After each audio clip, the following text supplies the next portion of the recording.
80살이 되어 뒤돌아보니 이제야 보이는 것들이 있습니다. 창가에 비치는 긴 오후의 햇살이 예전보다 훨씬 깊숙이 방안을 파고드는 것을 느낍니다. 60을 넘기고 70을 지나 이제 80의 문턱에 서서야 비로소 깨닫게 되는 진실들이 있지요. 젊었을 적에는 그토록 치열하게 쫓았던 것들, 더 넓은 아파트, 남들보다 화려한 직함, 자식들의 성공, 그 모든 것들이 마치 아침 안개처럼 서서히 거치고 나니 결국 내 곁에 남는 것은 그리 거창한 것들이 아니었습니다. 우리는 평생을 더 많이 가지기 위해 달렸습니다. 하지만 인생의 해가 뉘엿뉘엿 저물어가는 이 시점에서는 무엇을 더 채울지가 아니라 무엇을 남기고 무엇을 비워낼지가 훨씬 더 중요해집니다. 세월이라는 바람은 우리에게서 많은 것을 앗아가기도 하지만 동시에 가장 소중한 알맹이만을 남겨주는 법이지요. 오늘 저는 여러분과 함께 그 알맹이에 대해 이야기해 보려 합니다. 남에게 기대지 않고 자식에게 짐이 되지 않으며 내가 가꾼 나만의 공간에서 마지막까지 품위 있게 나이 드는 법. 화려한 아파트 평수가 아니라 내 영혼이 편히 쉴 수 있는 진정한 의미의 집은 어떤 모습이어야 하는지 말입니다. 잠시 가쁜 숨을 고르고 저와 함께 인생의 가장 평온한 길을 산책해 보시겠습니까?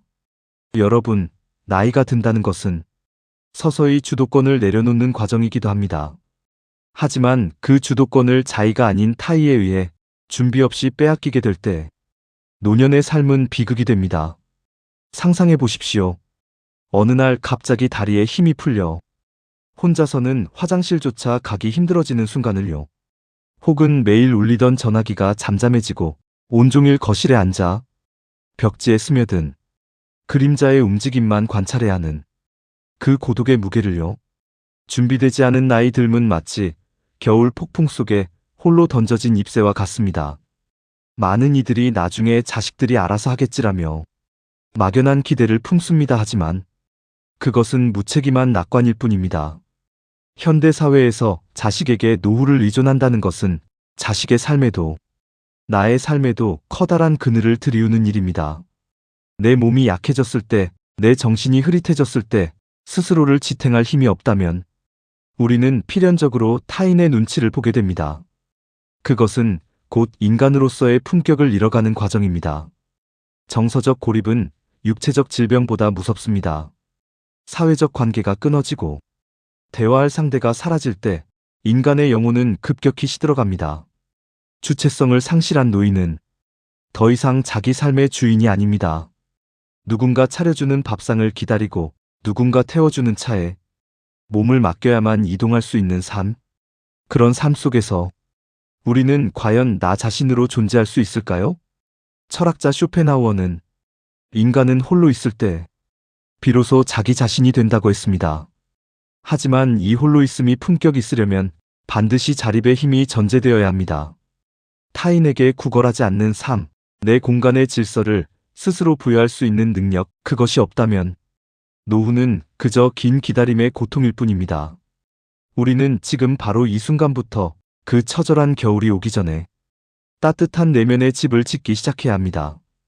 그렇다면 우리가 당장 준비해야 할 아파트보다 소중한 인생의 집은 어떻게 지어야 할까요? 3가지의 단단한 기둥이 필요합니다. 첫째, 정신의 자립입니다. 고독을 즐기는 능력. 노후의 품격은 얼마나 많은 사람과 어울리느냐가 아니라 홀로 있을 때 얼마나 평온하냐에서 결정됩니다. 많은 이들이 외로움을 견디지 못해 여기저기 모임에 기웃거리고 영혼 없는 대화에 시간을 낭비합니다. 하지만 진정한 어른의 집은 고독이라는 향기로 가득 차 있어야 합니다. 정신의 자립이란 스스로를 대접할 줄 아는 마음입니다. 혼자 먹는 점심이라도 예쁜 접시에 담아 정갈하게 차려내고 고요한 시간에 책 한 권, 좋은 음악 한 자락에 온전히 몰입할 수 있는 힘입니다. 이것은 마치 깊은 산속의 옹달샘과 같습니다.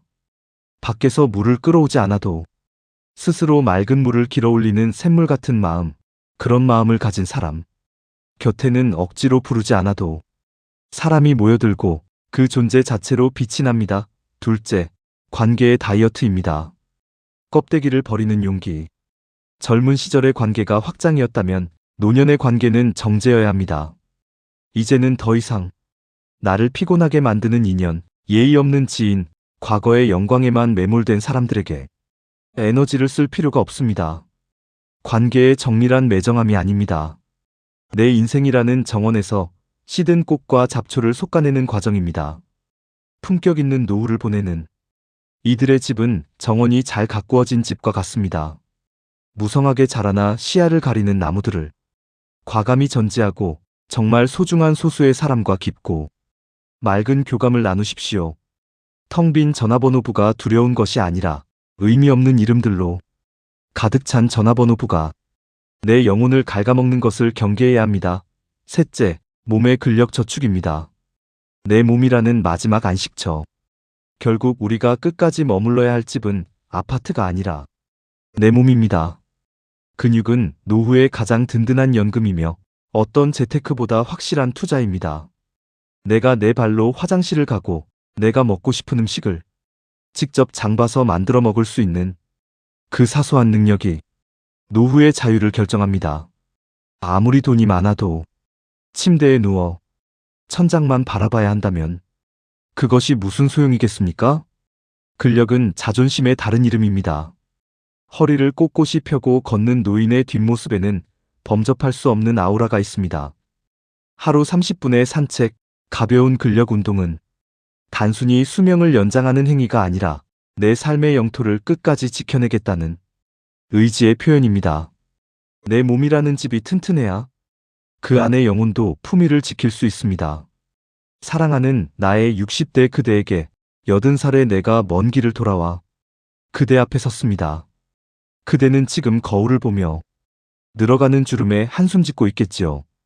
이제 내 인생도 얼마 남지 않았구나라며 씁쓸해할지도 모르겠습니다. 하지만 80의 눈으로 보니 60의 당신은 눈부시게 젊고 가능성이 충만한 계절을 지나고 있습니다. 제발 아직 오지 않은 미래를 두려워하며 오늘을 낭비하지 마세요. 자식 걱정에 밤잠을 설치지도 말고 남과 비교하며 스스로를 초라하게 만들지도 마세요. 당신이 지금 아등바등 지키려 하는 그 아파트 평수보다 당신의 무릎 근육 하나가 훨씬 더 귀중하다는 것을 잊지 마세요. 지금 바로 시작하세요. 타인의 시선에서 자유로워지는 연습을 하세요. 아니오라고 말해야 할 때 웃으며 거절하는 법을 배우세요. 그리고 무엇보다 자신을 뜨겁게 사랑하세요. 80대의 내가 당신에게 줄 수 있는 가장 큰 선물은 지금 당장 행복할 권리를 허락하는 것입니다.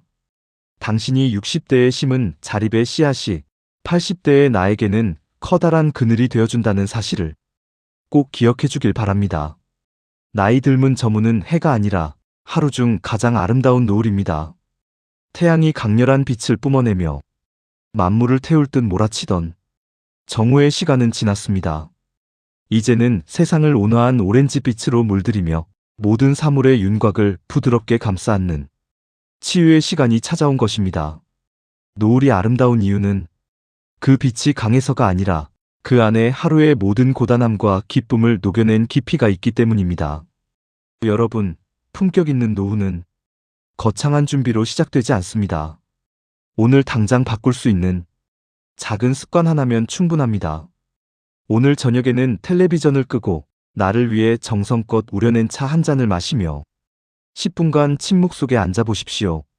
내 마음의 방에 먼지가 쌓이지 않았는지 가만히 들여다보십시오. 아파트 평수보다 중요한 것은 그 공간을 채우는 당신의 향기입니다. 타인에게 구걸하지 않는 당당함, 스스로를 다스리는 지혜, 그리고 끝까지 내 삶을 내 힘으로 꾸려가겠다는 의지. 그것들이 모여 당신의 노후를 세상에서 가장 근사한 황금빛 거처로 만들어줄 것입니다. 인생이라는 긴 여정에서 지금 당신이 서 있는 곳은 절벽 끝이 아니라 가장 넓은 바다를 조망할 수 있는 언덕 위입니다. 당신의 노을이 그 어떤 아침 햇살보다 찬란하기를 진심으로 응원합니다. 평안하십시오. 구독 버튼으로 저희와 함께 하시면 큰 도움이 되실 겁니다.